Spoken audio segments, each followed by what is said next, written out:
अस्सलामुअलैकुम नाजरीन जी, मैं हूं नाइला भट्टी और आप देख रहे हैं न्यू BBC न्यूज HD। आइए शामिल करते हैं आज की अहम खबर शामिल करते हैं जिला सांगड़ गजरी से हमारे न्यू BBC न्यूज़ के रिपोर्टर डॉक्टर अबनवाज खान खट्टक की रिपोर्ट के मुताबिक सांगड़ मंगली थाने के हदूद में डकैती की वारदात, ताजिर बरादरी में तशवीश की लहर। मंगली थाने के हदूद में कयोमाबाद के करीब डकैती की वारदात पेश आई, जहां सांगड़ के मशहूर कन्फेक्शनरी के सेल्स मैन मंजूर कुरैशी और उनके हमरा काम करने वाले लड़के को मुसल्लह मोटरसाइकिल सवार 2 मुलजमान ने निशाना बनाया।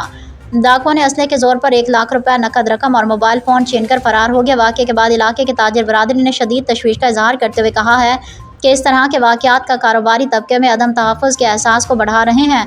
ताजिरों ने मुतालबा किया है कि पुलिस फौरी तौर पर मुलजमान को गिरफ्तार करे और कारोबारी हजरात को तहफ़्फ़ुज़ फराहम किया जाए। दूसरी जानिब इत्तला मिलने पर मकामी पुलिस ने मौका पर पहुँचकर शवाहिद इकट्ठे किए और मुलजमान की तलाश के लिए मुख्तलिफ पहलुओं पर तफ्तीश शुरू कर दी है। पुलिस हुकाम का कहना है कि जल्द ही मुलविस अनासिर को कानून की गिरफ्त में लाया जाएगा। डकैती का निशाना बनने वाले सेल्समैन हमारे रिपोर्टर को वाक़े की तफसीलात बता रहे हैं।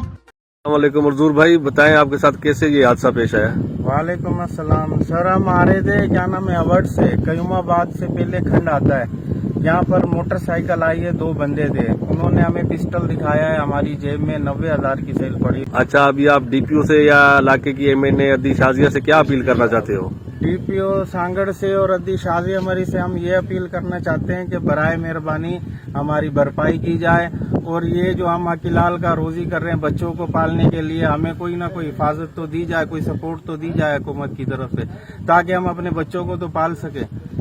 ठीक है।